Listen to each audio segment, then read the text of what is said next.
All right, thank you for staying with us. This is the final part of Sports Tonight. Femi Adefeso has joined me. Femi, good to have you on Sports Tonight this Thursday. A lot to talk about, but before I bring you in, let's quickly go. Sonny is waiting to join us. So let's go meet Sonny. Yeah, Sonny, good to have you on Sports Tonight this Thursday once again. But what what can you tell us, Sonny? Celebrations here in the United States this week, Twin, for the World Cup winning U.S. women's national soccer team. I got to tell you, Twin, I predicted a 3-1 victory. I never saw 5 goals coming in Vancouver. That really took me by surprise. I was not expecting that kind of outburst, but yeah, they are being celebrated. They had a big rally in Los Angeles earlier this week. On Friday, there's going to be a big party in New York City for the American women. They've also scheduled a series of friendly matches to, basically hold the trophy up and celebrate the team. Quick shout out for Carly Lloyd, best player at the Women's World Cup, Golden Ball recipient. I thought that was one of the best goals I've ever seen, Twin, that shot from midfield that took the Japanese keeper by surprise. Just a fantastic goal. Basketball-wise, Twin, NBA free agent signing period began on Thursday, and some of the biggest names in the sport are either moving to a different team or re-signing. Tim Duncan has re-signed with the San Antonio Spurs. LeBron James has re-signed with the Cleveland Cavaliers. Perhaps the biggest free agent available, 4-time NBA All-Star LaMarcus Aldridge. Previously with the Portland Trail Blazers, he's moving to the San Antonio Spurs. So that's going to be a formidable team next year, Twin. They also picked up David West from the Indiana Pacers. So San Antonio, a lot of people are picking them as the preseason favorite for the next season.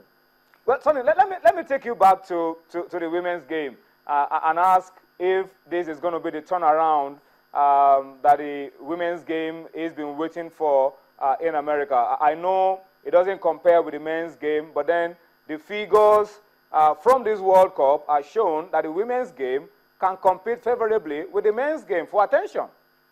Yeah, in fact, that's a good point, Toyin. TV ratings were very good for the Women's World Cup, and I think that's a big factor. If they can continue to draw good TV ratings, I think that'll be a big boost. I mean, a lot of sponsorship is linked with these TV broadcast deals. They did ink a partial TV plan for this National Women's Soccer League, which is the primary professional league. We have a few Nigerians playing in the league now, and so I'm hoping the attendance at those matches will see a tick up, as they say. Well, Sonny, I must say a very big thank you to you once again for speaking to us tonight. Can you give us like a sneak preview of what you'll be talking to us about next week? Maybe I'm going to try to figure out those FIFA rankings, Toyin. I think you need to have a PhD in mathematics to figure out those rankings. I sure can't. All right, we'll wait to see that, Sonny. We'll wait to see that. But thank you once again for your insights and for bringing a lot into the show this Thursday. You're welcome, Toyin, and have a good evening to all our Sports Tonight viewers. Yeah, thank you, Sonny. That's our man. That's our good friend, Sonny Young from Washington, bringing plenty of insight into the show tonight. But let me come back now to Femi. Femi, let's start off from the national team, the big boys, and the foreign coach. Yes. What's the update? When are they starting? Yes, on the 15th of July, God willing, the coach will be in town. The national team won't be camped abroad. They'll be camped here in Nigeria, and it's going to be in Abuja. So he's coming down on the 15th of July, and of course, camp resumes immediately. So the foreign-based players are expected to come in first to Abuja, and because most of the seasons, are already over, so they have nothing to actually hold them down. But the local-based players, the season is still on, so they've been given more time, to round up. I think by the 7th of August, when the playoffs is concluded in the Premier League for men, they will join up with the foreign-based guys. But we expect the team to be made up of a bulk of the foreign-based players. So I guess that's what we would be seeing. You know, so from the 15th downwards, the big boys will be trooping in. You know, the boys in the NBA, the boys in the Euro League in Asia, you know, in South America, they'll be trooping in. No official list has been released yet. Okay. You know, so it would be actually hazardous for me to preempt. And who will be in and who will be out. out. But I'm sure a couple of the big names and the regulars from the last time out in 2013, you know, will still be part, you know, of the team that will be going to Tunisia to fight for the Olympic ticket. Okay, what's up with Nigeria, 5 other countries, and Madagascar? What's the story? The under 16 women's national team, and that will be making their coached debut. By Adeka Daudu? Yes, coached by Adeka Daudu. That will be making their debut in the FIBA Africa under 16 championship in Madagascar. It's quite interesting that out of the 11 teams that will be participating this year, 5 are debutants alongside Nigeria, making it a total of 6. You know, so we have Nigeria, we have South Africa, we have Mozambique, Zimbabwe, Tunisia, Morocco, Rwanda, and the hosts themselves, Madagascar, all are debutants in this one. Now, the perennial champions have been Mali. This is just going to be the 4th edition, you know, of the tournament, and Mali have won it 3 times already, with Egypt, you know, becoming runners-up, you know, in those 3 occasions. So this time around, the rest of Africa is looking to dethrone Mali, you know, and of course see a new winner. Let's not forget that the winner of this will qualify for the FIBA World Championship under 17, you know, for women next year. So there's something to fight for, not just developmental. But I spoke with the coach before they left for Madagascar yesterday, because they left the country yesterday, and he's saying they are just relishing in the experience, because it's been a long time Nigeria has participated in any age grade. We shouldn't have too much, not too much hopes, but place too much pressure on the girls. Exactly, just to develop them. Most of them are from academies here and there. Particularly what caught my eye most was one particular girl from Taraba. You know, her name is Menani Daniels. I saw her for the first time during the FIBA Africa 3-on-3 event. You know, she played for the under-18s. Of course, she is under-18, she's 15. And she won the most valuable player, you know, of the tournament, you know, for that age grade. And being part of this team is something to watch out for. There's also another girl in the Hope for Girls Academy, you know, in Lagos, the Mobolaji Akyode project. You know, her name is Ruth.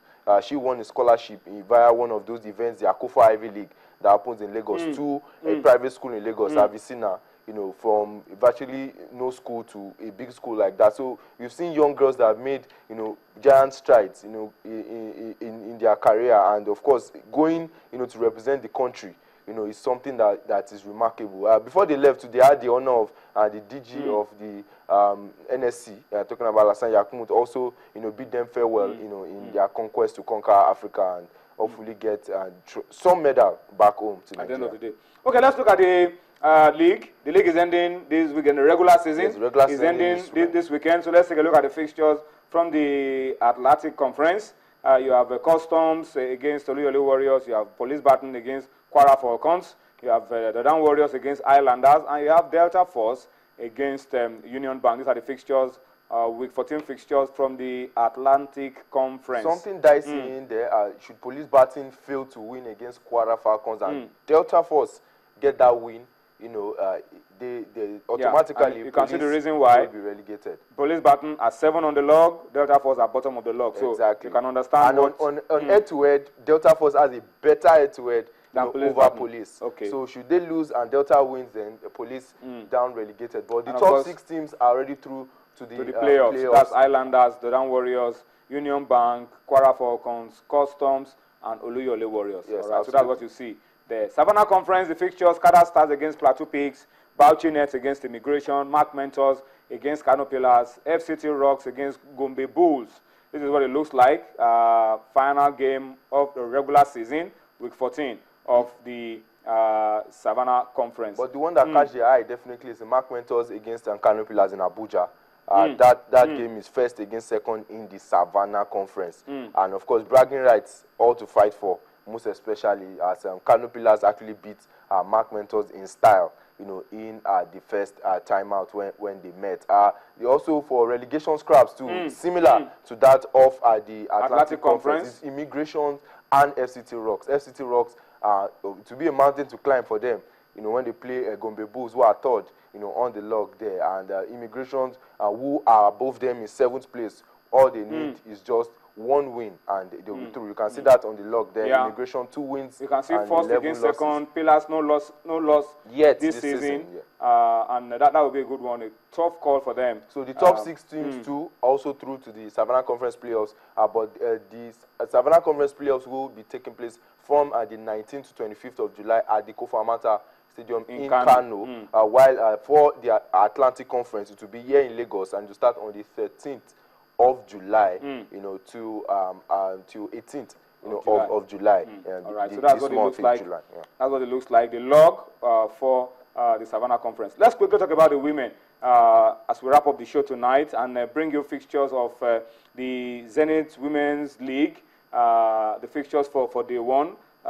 This is it's also very, very tough, very competitive. We're expecting explosive basketball. Absolutely, Tony, because this is where the champions are made. It's the playoffs, and every game is very, very important. The fixtures have been released, and it's going to be First Bank that will be playing Benue Princess, launching the playoff season more or less, and we have First Quarter, yes, former champions, 4-time champions to be precise, taking on Sunshine Angels. We have Nigerian Customs against IGP Queens, more or less a paramilitary derby. And I remember during the regular season when that game was up, it was very interesting. And we had Delta Force also taking on Dolphins, 2-time runners-up, who are looking to get the title this season. Their playoffs will start up from the 18th of July to 25th of July here in Lagos. So the men, it's a whole bumper pack of basketball starting from the 13th of July down to the 25th of July in Lagos. And then the national finals for the men will now take place from the 31st of July to